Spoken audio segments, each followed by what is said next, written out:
The Nigeria Press Council has proposed an amendment to the Act establishing the MPC to substitute its name and function to be replaced with another organization known as the Media Certification Board.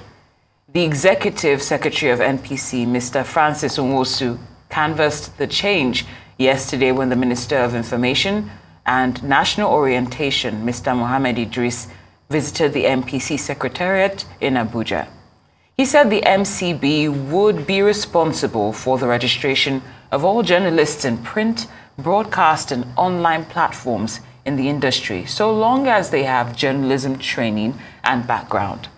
Thus, all media workers and media institutions will have a registration board to be controlled by the MCB and pay some money that goes to the maintenance of the MPC so it can generate its own fund. Arise News analyst Dayo Sobowale joins us now to discuss the proposal by the Nigeria Press Council for the establishment of a media certification board to license journalists in Nigeria, as well as the merits and demerits of such an exercise should the proposal become a law. Good to have you, Mr. Sobowale. Good afternoon. Good afternoon. It's a pleasure. Mr. Sobowale. Always a pleasure to have you. Let's just start with the last aspect of that intro. What do you think are the merits and demerits of this if it becomes law? I pray it never becomes law. That's the first thing I would say. And it's an extravagant observation that is not necessary.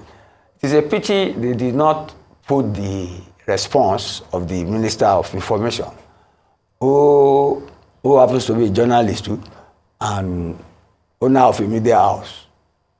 It's a pity they did not put his response. But maybe I will speak on his behalf. Go ahead. Get me now. I said it's extravagant because it is just not necessary. If I'm surprised, there is something called Nigeria Press Council still existing in this age and time. And you had the chief executive of the MPC saying that they will license people so they will get funds to fund the organization. I repeat, I'm still surprised it is still functioning because it is utterly irrelevant. It is like self-censorship, what he's saying. All over the world, people are asking that journalists should not be gagged. Now, he's trying to limit entrance into the profession. Whereas, even government cannot limit entrance into the profession. I'm generally called journalist all my life. I never had any journalism training. You get me now? And some of the best journalists in this country, you get me, never went to even the university. The ability to communicate, which is essentially writing, is a gift at the end of the day. Just like even speaking too. You need to build on it. And the course is clear. You can go to any profession. So I will just illustrate the inadequacy of his suggestion with some examples. For example, when they started bachelor degree mass communication, you get me? That was this sort of thing, so that people will specialize. Because before, people, if you are a lawyer, Awolowo and Azikwe, some of the best, Akitola, they were all lawyers, but they became journalists. And fine ones, Nahuru, fine ones are that, they became politicians. You see, if you don't need to be a graduate to be a good journalist. It may help eventually, but in competition, people who have not seen this side of the university can be more creative and analytical than anything the university can teach anybody in terms of mass communication. In fact, my own experience with mass communication, I was into advertising. I could use myself as an example because I can't sue myself. You get me now. I became eventually, through my vocation, my job, Fellow Institute of Public Relations, Fellow Institute of Marketing, registered practitioner. But many people still see me as a journalist.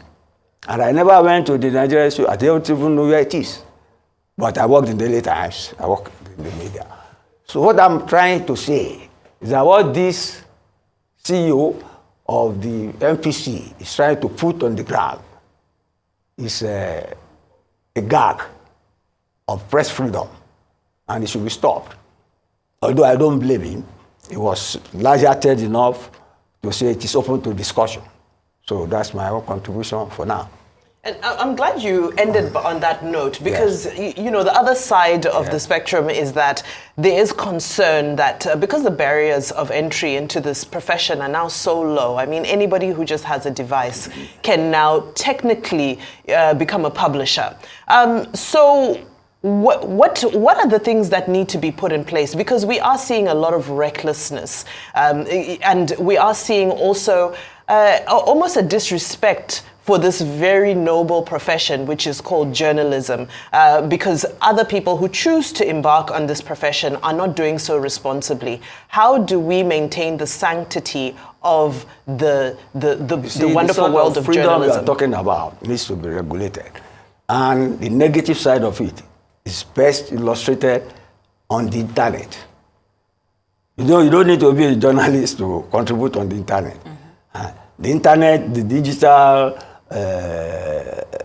outlook has democratized literally everything. It has made the entry fee nothing. You get what I'm trying to say now. Anybody can go into it. But you see, governments are not resting. In Europe, you know, they have seen that misinformation on the internet, on the media, has influenced their election, has influenced their way of life. Disinformation, misinformation. What they have tried to do is to go after the big tech companies like Google, Facebook, CNN, and ask them to find a way of filtering what is true and what is fake, and what is misinformation, and what is hate, and so on. And you need to see the fines they have put on the ground for them. Millions of dollars. You get me? Those two are trying to fight back. Although they have the money if they find them. But you see, they won't go out of their way to stop freedom of contribution to the media. They are always irresponsible people in any work environment or in any endeavor. And see the quality of contribution to our political debates now on the internet. It's not limited to us too. It's all over the world, in the US, everywhere. But that is technology. Who will control technology? It is evolving on this at its own speed. That's why I keep on talking about artificial intelligence. They are thinking, even though now it has not been in use fully, they are anticipating how to regulate it. This is what we are talking about. Because they fail to make laws that will match the pace at which technological products and services are evolving. That's why we are at this stage now.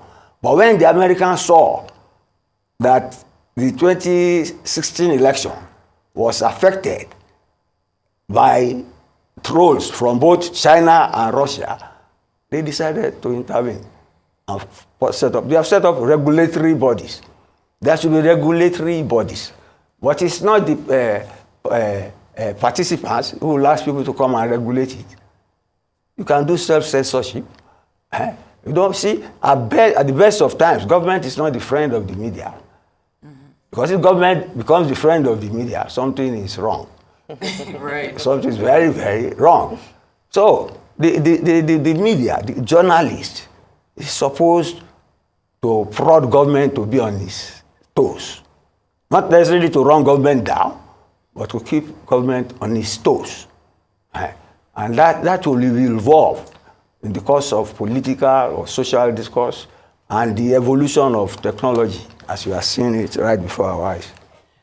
Yes. Mr. Sobowale, you've done, of course, a great analysis so far, but I'm just wondering, so instead of doing away with this or hoping it doesn't become a law, if you could modify it, to accommodate, like what, for instance, Vimbai mentioned about anyone who has a device just, going on the internet and claiming to be a journalist. If you could modify this proposal, what would it look like? That's what I just said about regulation. Yes, but I'm saying but instead of regulations, yes? Instead of regulations, if you could modify this proposal for something that will become a law, and still take with this what's been established already, even though you're against it. Well, how would you? Yes, would you knock it into shape or That's just why toss it completely? I'm restraining myself in the way I'm talking so far. But we need some regulation, but not by barring people. I say you can't even bar people to enter the profession. How do you do it? The internet is there. Even my little kid, you know what he's looking at on the internet.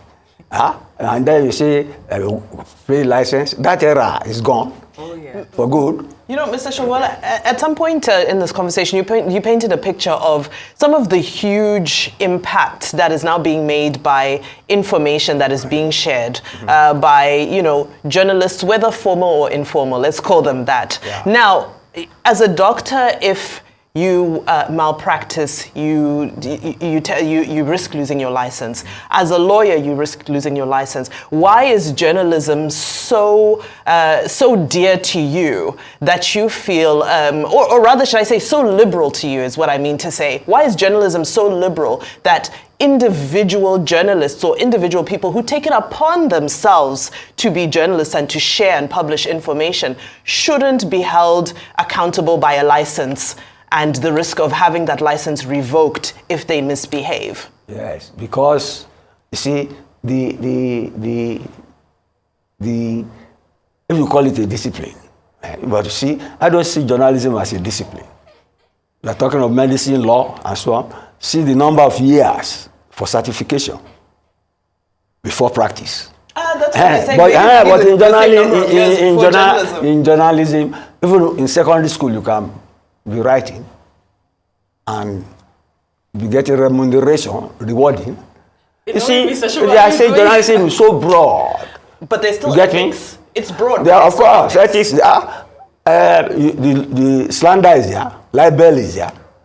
The law of slander, the law of libel. They control journalism, and the people who sue the daylight out of you if you slander them. Those are in place. What is licensing? It sounds primitive. You are the one putting words into my mouth. It's so primitive. This age and time has gone far beyond that.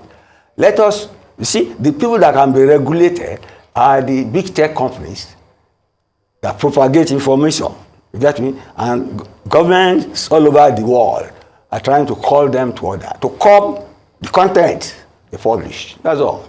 Well, I wish I met you a few years ago, and then maybe I wouldn't have bothered going to school to study mass communication. I would have just, teamed up with you. But thank you so much, Mr. Dayo Sobowale. It's always a pleasure to have your perspective on these very crucial matters. We appreciate your time as always. Thank you.